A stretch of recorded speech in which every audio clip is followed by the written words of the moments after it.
Hi guys, आज की जो ये वीडियो है ये वीडियो सजेस्टेड वीडियो है। इस वीडियो का टॉपिक हमारे ही कुछ सब्सक्राइबर्स ने प्रीवियस वीडियो के कमेंट सेक्शन के अंदर डिस्कस करके सजेस्ट किया है। तो सबसे पहले हम उन लोगों को थैंक यू बोलेंगे कि उन्होंने हमें ये वीडियो का टाइटल सजेस्ट किया। वीडियो को स्टार्ट करने से पहले मैं आपको ये बताना चाहती हूँ कि ये जो वीडियो है ये फैंटेसी के ऊपर है और फिजिकल एस्केलेशन के ऊपर है। यानी कि जब हम चीज़ों को फैंटेसाइज करते हैं अपने दिमाग में तो उसका जो बिहेवियर में हमें चीज़ें दिखने लगती हैं। फैंटेसी तो आपके माइंड में है बट जब वो आपके बिहेवियर में दिखने लगती है तो उसको बोलते हैं फिजिकल एस्केलेशन। ठीक है, अब वो फिजिकल यहाँ पर मैं वर्ड यूज़ कर रही हूँ, स्पेसिफिक वर्ड जो है वो कुछ और है, मतलब सेम ही वर्ड्स हैं वो, बट वो यूज़ नहीं कर सकती बिकॉज यूट्यूब की कुछ स्ट्रिक्ट पॉलिसीज़ होती हैं रिगार्डिंग सम वर्ड्स। ओके, तो आप समझ जाना कि फिजिकल का मतलब वही है जो जनरली होता है। ठीक है, वीडियो को शुरू कर रही हूँ मैं आपसे एक ऑनेस्ट क्वेश्चन करके कि क्या जो हर फैंटेसी होती है, ठीक है, जो भी चीज़ें हम अपने दिमाग में फैंटेसाइज कर रहे होते हैं ये सिर्फ फैंटेसीज ही रहनी चाहिए? क्या आपके दिमाग में जब भी आप फैंटेसाइज करते हो चीज़ों को तो आप ये कहते हो कि हाँ ये जो फैंटेसी हैं ये सिर्फ फैंटेसीज ही रहनी चाहिए? पर क्या कभी आप नोटिस करते हो कि वो धीरे धीरे जो फैंटेसीज हैं वो एक बिहेवियर में कन्वर्ट होने लगती हैं? तो जो फैंटेसीज हमारे दिमाग में होती हैं वो एक थॉट्स के फॉर्म में होती है, एक इमेजिनेशन के फॉर्म में होती है, बट जब हम उन चीज़ों को अपने बिहेवियर में उतारने लगते हैं कॉन्शियसली और सबकॉन्शियसली तो वो बन जाता है फिजिकल एस्केलेशन। और सबसे इंटरेस्टिंग पार्ट, ये सब डिपेंड करता है हमारे अटैचमेंट स्टाइल पर। आज हम इस वीडियो में यही देखने वाले हैं कि ये जो फैंटेसीज होती है जिन्हें हम बोलते हैं कि ये हार्मलेस इमेजिनेशन है, क्या ये सही में बिल्कुल हार्मलेस है? Is it the reality? या फिर इसका हमारी लाइफ पे कुछ इम्पैक्ट भी पड़ता है, और अगर पड़ता है तो कैसे? हम अक्सर जो फैंटेसी होती है, स्पेशली जो फिजिकल फैंटेसी होती है, उसको या तो हम डीमोनाइज कर देते हैं कि अरे अरे ये मैंने क्या सोच लिया, ये मैं क्या सोच रहा हूँ, ये तो पाप हो गया मुझसे, या फिर हम उसको कम्प्लीटली इग्नोर कर देते कि चल ना ये तो एक इमेजिनेशन है, इससे किसी का क्या बिगड़ रहा है। बट प्रॉब्लम स्टार्ट तब होती है जब वो थॉट्स सिर्फ थॉट्स नहीं रह जाते और धीरे धीरे करके वो बिहेवियर में कन्वर्ट हो जाते हैं, और इसी को बोलते हैं फिजिकल एस्केलेशन। इमोशनल एस्केलेशन भी होता है अगर आपकी फैंटेसी इमोशनल है, ठीक है, जिसमें आप इमोशनल चीज़ें इमेजिन कर रहे हो तो फिर वो इमोशनल एस्केलेशन होगा। जब आप फिजिकल को करोगे तो फिजिकल एस्केलेशन होगा। आज हम बात करेंगे मेनली कि फिजिकल फैंटेसी का एस्केलेशन क्या होता है, और ये अलग अलग अटैचमेंट स्टाइल में, यानी कि सिक्योर अटैचमेंट स्टाइल आपका हो गया, एंशियस हो गया, अवॉइडेंट हो गया, फियरफुल या डिसऑर्गेनाइज्ड अटैचमेंट स्टाइल हो गया, इनमें ये किस तरीके से देखने को मिलता है। अब देखो, जिन लोगों को नहीं पता अटैचमेंट स्टाइल क्या होता है उनको मैं शॉर्ट में बता देती हूँ, क्योंकि अगर आपको डिटेल में देखना है तो मैंने ऑलरेडी इसके ऊपर एक फुल वीडियो बना रखी है चैनल पे, आप वो जाकर देख सकते हैं। ठीक है, तो इन शॉर्ट अटैचमेंट स्टाइल का मतलब होता है जैसे जब भी आप किसी रिलेशनशिप में आते हो किसी इंसान के साथ, तो जब आप उस इंसान से अटैच होते हो तो जो अटैच होने का तरीका है उसको भी साइकोलॉजिकली डिवाइड करा हुआ है उसके टाइप्स में, और उन टाइप्स में भी सब टाइप्स होते हैं। जो टाइप्स हैं वो मेन कौन कौन से हैं? सिक्योर अटैचमेंट स्टाइल, दूसरा होता है आपका अवॉइडेंट अटैचमेंट स्टाइल, तीसरा होता है एंशियस अटैचमेंट स्टाइल, एंड फिर फोर्थ होता है आपका डिसऑर्गेनाइज या फियरफुल अटैचमेंट स्टाइल। अब इनके भी सब टाइप हैं, उनको हम ज़्यादा डिटेल में नहीं देखेंगे, हमें बिग पिक्चर देखनी है, मेन चीज़ें देखनी है। ठीक है, अटैचमेंट थ्योरी जॉन बॉल्बी ने दी थी, जो कि एक ब्रिटिश साइकोलॉजिस्ट थे। इस थ्योरी के थ्रू वो ये बताना चाह रहे थे जो ह्यूमन बेबीज़ होते हैं, इन्फेंट्स होते हैं, वो बेसिकली बायोलॉजिकली वायर्ड होते हैं इमोशनल अटैचमेंट के लिए। अटैचमेंट कोई एक लग्जरी नहीं होता है, वो एक सर्वाइवल सिस्टम होता है। बच्चा इमोशनली अटैच होता है पेरेंट्स से क्योंकि उसका सर्वाइवल उसके जो प्राइमरी केयर गिवर्स होते हैं, जो मेनली पेरेंट्स होते हैं, उनके ऊपर डिपेंड करता है। तो बचपन में जैसे आपका इंटरेक्शन होता है आपके एक प्राइमरी केयर गिवर के साथ, यानी कि आपके पेरेंट्स के साथ, तो उसी हिसाब से फिर एडल्ट लाइफ में भी आपका जो इमोशनल रिस्पॉन्स होता है रिलेशनशिप्स में वो होता है। सबसे पहला जो अटैचमेंट स्टाइल है वो सिक्योर अटैचमेंट स्टाइल। ये लोग वो होते हैं जिनके पेरेंट्स, जिनके केयर गिवर्स जो होते हैं वो बहुत ज़्यादा कंसिस्टेंट होते हैं, जो इनको फिजिकली इमोशनली अच्छे से प्रॉपर केयर प्रोवाइड करते हैं, इनके लिए वो इमोशनली अवेलेबल होते हैं। इसीलिए बड़े होकर इन्हें अकेले रहने में या लोगों के साथ रहने में ऐसा कोई दिक्कत नहीं होती, इनका बैलेंस होता है, ये सिक्योर होते हैं अपने आप में। एंशियस अटैचमेंट स्टाइल में क्या होता है कि ये इंडिविजुअल जब छोटे होते हैं, बच्चे होते हैं, तो उस टाइम पर जो इनके प्राइमरी केयर गिवर्स होते हैं वो इनको जो केयर प्रोवाइड करते हैं, खासकर जो इमोशनल केयर होती है वो इनकंसिस्टेंट होती है, उसमें एज सच कंसिस्टेंसी नहीं होती है, कभी कर देंगे कभी नहीं करेंगे, इस तरीके की चीज़ें। तो बड़े होकर इनके अंदर एक फियर होता है अबेंडनमेंट का, कि सामने वाला इंसान इनको छोड़कर चला जाएगा, और फिर ये तभी ओवर थिंकिंग करते रहते हैं कि अगर मैं ऐसा कर दूंगा वैसे कर दूंगा तो सामने वाला मुझे छोड़ के चला जाएगा। ये हर छोटी से छोटी चीज़ों के लिए दूसरे लोगों पर डिपेंड करते हैं, उनसे वैलिडेशन सीख करने के लिए कुछ भी करने को तैयार हो जाते हैं।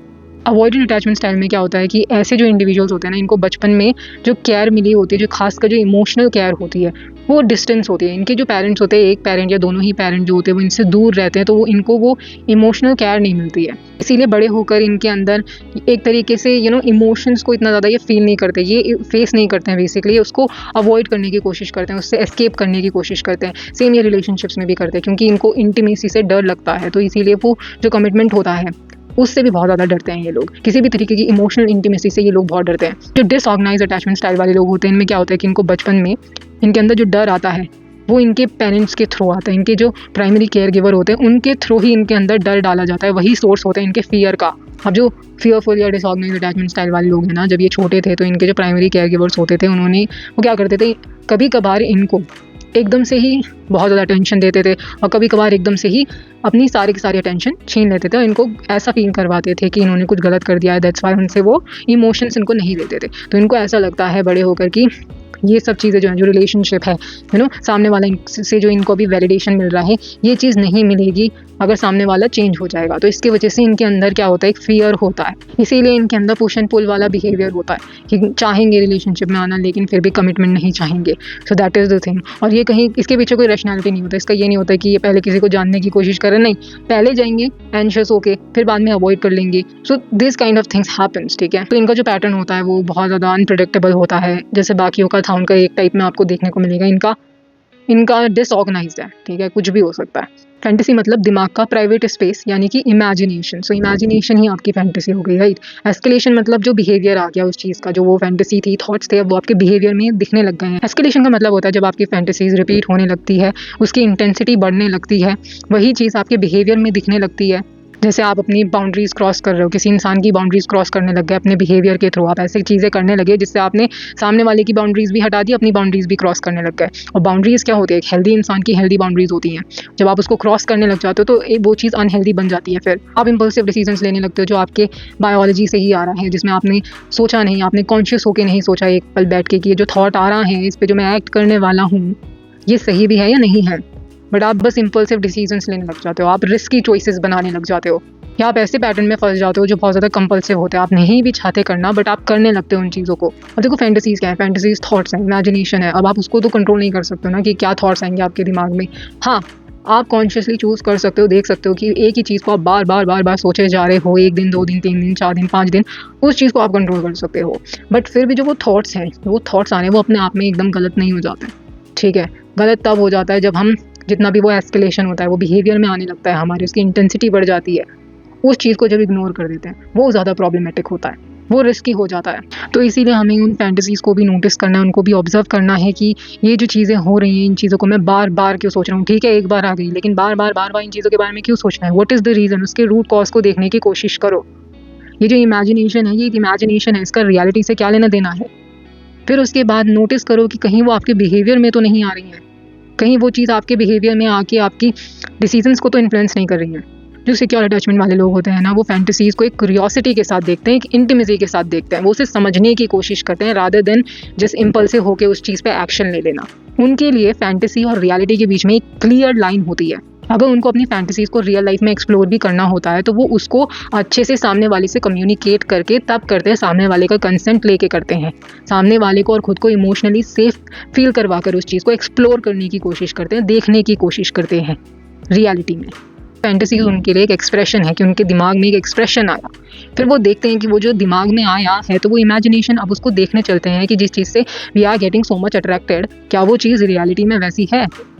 ठीक है, दैट इज़ द कॉन्शियसनेस। यही चीज़ तो इंसान को जानवरों से डिफरेंट बनाती है ना, कि we can differentiate between right and wrong, we can wait for a moment, think about things, see the things how they are, और फिर हम डिसीजंस बनाएं, राइट। सो वो उस कॉन्शियसनेस का यूज़ करते हैं। ठीक है, वो जानते हैं कि जो फैंटेसीज है वो भी गलत नहीं है, वो एक एक्सप्रेशन है, बट वो उस चीज़ की वैलिडिटी को, रियलिटी को चेक करने के लिए जब बिहेव करते भी हैं एक पर्टिकुलर वे में, तो वो उनके कॉन्शियस चॉइस से आता है।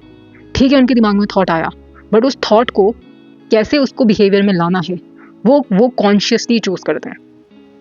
अब जो ये इमोशनल अटैचमेंट स्टाइल वाले लोग होते हैं ना, ये फैंटेसीज़ का यूज़ करते हैं इमोशनल रीअश्योरेंस के लिए, क्योंकि देखो इनको वो चीज़ बचपन से नहीं मिली है, इमोशनल रीअश्योरेंस उनके केयर गिवर से, तो इसीलिए वो उस इमोशनल रीअश्योरेंस को फील करने के लिए फैंटेसाइज करते हैं, इमेजिन करते हैं। किसी इंसान को देख लेंगे तो वो मोस्टली ये लोग जो इमेजिन करते हैं वो इमोशनल ज़्यादा होता है, ठीक है, क्योंकि इनको वो इमोशनल केयर नहीं मिली होती है। तो दैट्स वाई ये इमोशन से रिलेटेड दूसरों के बारे में फैंटेसाइज करते हैं कि सामने वाला इनके लिए ये करेगा, वो करेगा, दिस एंड दैट। तो इनके लिए जो फैंटेसीज होती हैं वो सिर्फ डिज़ायर नहीं होती हैं, वो उसको एक प्रूफ की तरह ले लेते हैं, एक एविडेंस की तरह ले लेते हैं कि देखो आई एम वांटेड, मैं भी इंपॉर्टेंट हूँ दूसरों के लिए। क्योंकि उनको वैलिडेशन अपने आप से नहीं आता है, क्योंकि उनको उनके प्राइमरी केयर गिवर से नहीं मिला है, तो इसीलिए वो दूसरों से उस वैलिडेशन को सीख करते हैं। प्रॉब्लम तब शुरू होती है जब ये लोग वैलिडेशन के लिए, दूसरों से वैलिडेशन सीख करने के लिए अपनी बाउंड्रीज़ की धज्जियाँ उड़ा देते हैं, अपनी बाउंड्रीज़ गिरा देते हैं बुरी तरीके से। सामने वाला आकर इनको यूज़ करके चला जाता है। और फिर इसमें ना सामने वाले की भी गलती नहीं है, क्योंकि जैसे इन लोगों का एक पैटर्न होता है कि इनको वो केयर नहीं मिली है, तो अब वो किसी को भी पकड़ के उसको इमेजिन कर लेंगे कि हाँ ये वो वैलिडेशन मेरे लेके आएगा। I don't know if you can see it, but ये भी एक फॉर्म ऑफ क्या है, वायलेंस है। आप किसी दूसरे इंसान से एक्सपेक्ट नहीं कर सकते ये चीज़ें, यू कैन नॉट। आप खुद सोचो, किसी इंसान के को आपने पूरा का पूरा बर्डन डाल दिया है कि तू मेरे को खुश रख, you are putting all the efforts in that person, और आपको लगेगा कि मैं इसलिए कर रहा हूँ क्योंकि मैं अच्छा इंसान हूँ। नहीं, तुम वो इसलिए कर रहे हो क्योंकि तुम अपना जो इमोशनल रीअश्योरेंस है उसको खुद से नहीं देख सकते, उसके लिए तुम्हें दूसरा इंसान लगेगा। और इसलिए ऐसे लोग बहुत ज़्यादा एफर्ट्स लगाते हैं, बहुत ज़्यादा एक्सट्रीम लेवल पे एफर्ट्स लगाते हैं। ये कन्फ्लिक्ट भी नहीं करना चाहेंगे इस वजह से सामने वाले के साथ। क्यों? क्योंकि इनको ऐसा लगता है कि सामने वाला फिर इनको छोड़ के चला जाएगा, और अगर सामने वाला छोड़ के चला गया तो वैलिडेशन का सोर्स भी निकल गया ना, फिर कहाँ से इनको वैलिडेशन मिलेगा। तो इनको ऐसा लगेगा, इनके अंदर विक्टिम मेंटालिटी भी बहुत होती है। अभी ये चीज़ ना सुनने में बहुत हार्श लगेगी, बट मैं यहाँ पर आपको झूठी चीज़ें नहीं बोल सकती हूँ, मैं आपको फॉल्स होप नहीं दे सकती हूँ। मेन चीज़ यही है कि जो आपके डार्क पैटर्न्स हैं उनके ऊपर लाइट डाली जाए, ताकि आप उन चीज़ों के ऊपर काम करो, राइट। सिक्योर पर्सन इस तरीके का नहीं होता है। अब सिक्योर पर्सन ही बेस्ट होता है इन सब मामलों में, बट जो इमोशनली अटैच लोग होते हैं इनको ऐसा लगता है कि इनके बारे में ज़्यादा बात मैं इसलिए कर रही हूँ क्योंकि यही लोग सबसे ज़्यादा वैलिडेशन सीख करते हैं दूसरे लोगों से। और ये बहुत स्ट्रेसफुल कंडीशन है, सिचुएशन है, जहाँ पर आप डेस्परेटली एंशियसली अपनी बाउंड्रीज गिराने को तैयार हो, एक डोरमेट बनने को तैयार हो, जस्ट बिकॉज आपको एक छोटा सा वैलिडेशन दूसरे इंसान से मिल रहा है जो आप इजीली अपने आप से ले सकते हो। बट इनको वो चीज़ पता ही नहीं है, उन्होंने कभी देखी ही नहीं है। They are craving for something, और वो उनको पता ही नहीं है कि वो जो क्रेविंग है वो खुद भी मिटा सकते हैं उसे। आपको कोई ऐसा इंसान मिले जो अपने सारे दुनिया भर का जो भी उसका ठेका है वो आपके ऊपर आके रख दे कि तुम्हें ही ये सारी चीज़ें मेरे लिए करनी है, और उसके बदले में मैं भी तुम्हारे लिए ये सब चीज़ें करूँगा। तो एक secure person, to be very honest, इस तरीके की चीज़ों को एंटरटेन नहीं करेगा। फिर ये अट्रैक्ट करेंगे किस तरीके के लोगों को, और ज़्यादातर ये अट्रैक्ट करते हैं अवॉइडेंट तरीके के लोगों को, जो अवॉइडेंट होते हैं, जिनको नहीं चाहिए होता ये सब, और वो देख लेते हैं, वो भाप लेते हैं कि इस इंसान की बाउंड्रीज नहीं है, तो वो यूज़ करते हैं उस चीज़ का। जैसे आपके पैटर्न है, आप अपने पैटर्न की वजह से काम कर रहे हो, वैसे उनके भी पैटर्न है, वो भी अपने पैटर्न से ही चल रहे हैं। समझ रहे हो इस चीज़ को? इसीलिए do not blame anyone, do not blame anyone. अपने ऊपर काम करो, अपने ऊपर काम करो, अपने ऊपर काम करके निकलो। किसी को ब्लेम करने की ज़रूरत नहीं है, उससे कुछ नहीं होगा।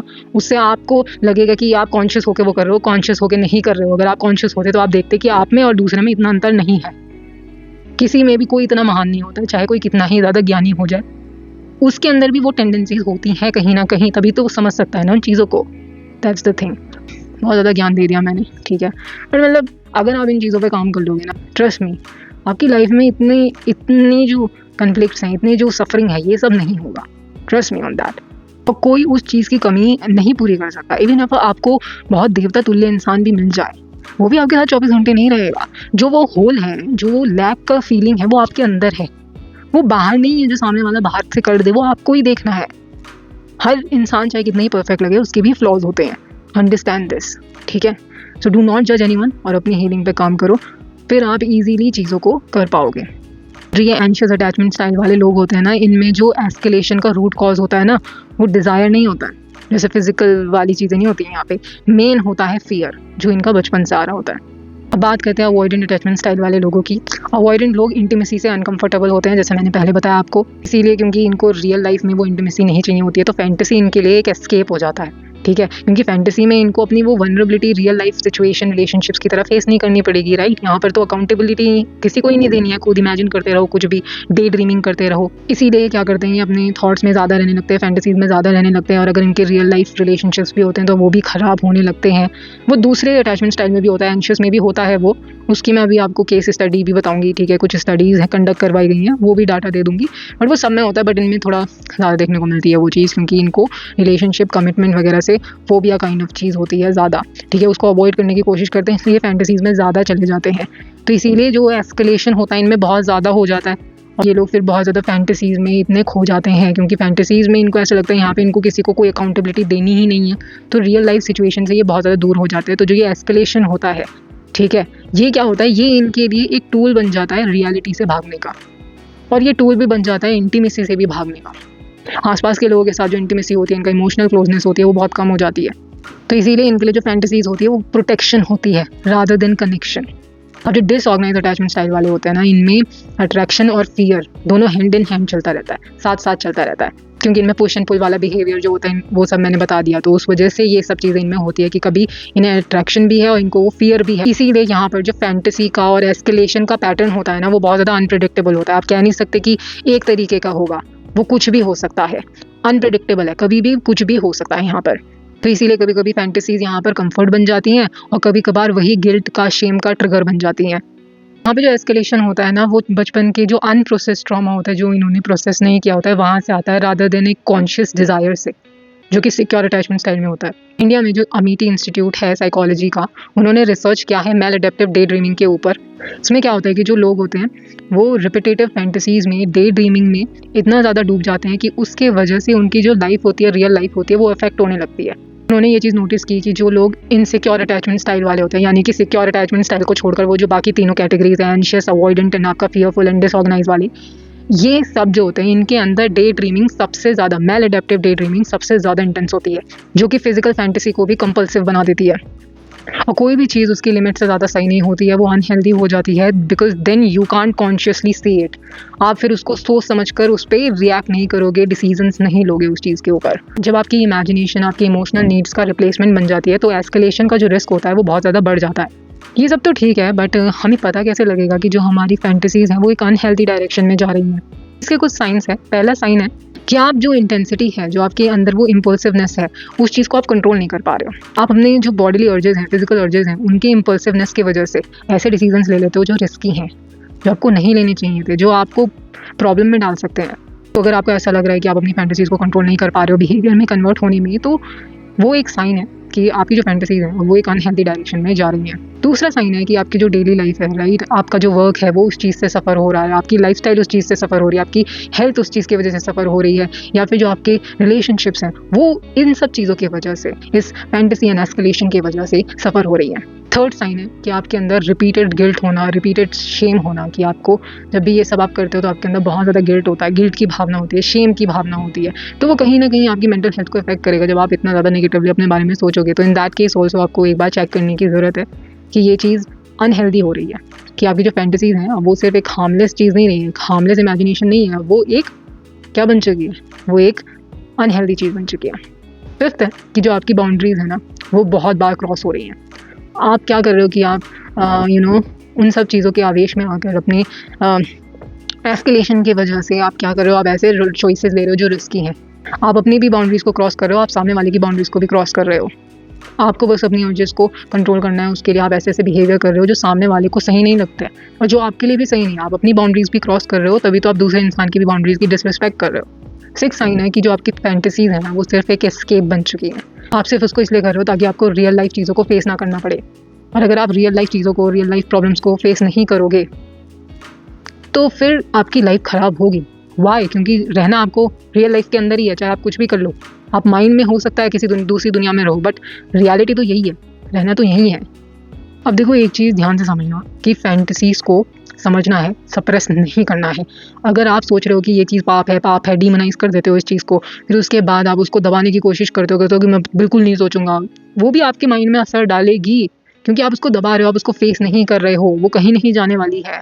इसको शैडो एस्पेक्ट बोलते हैं, शैडो एस्पेक्ट बन जाएगा। नहीं पता, इस पर भी मैंने ऑलरेडी चैनल पे वीडियो बना दिया, आप वो जाके देख लो, आपको समझ में आ जाएगा कि जब आप ऐसी फीलिंग्स को, इमोशंस को दबाने की कोशिश करते हो ज़बरदस्ती, तो फिर क्या होता है उससे। तो हमें दबाना नहीं है अपने इमोशंस को, हमें समझना है अपने इमोशंस को, अपनी फीलिंग्स को, अपनी फैंटेसीज़ को।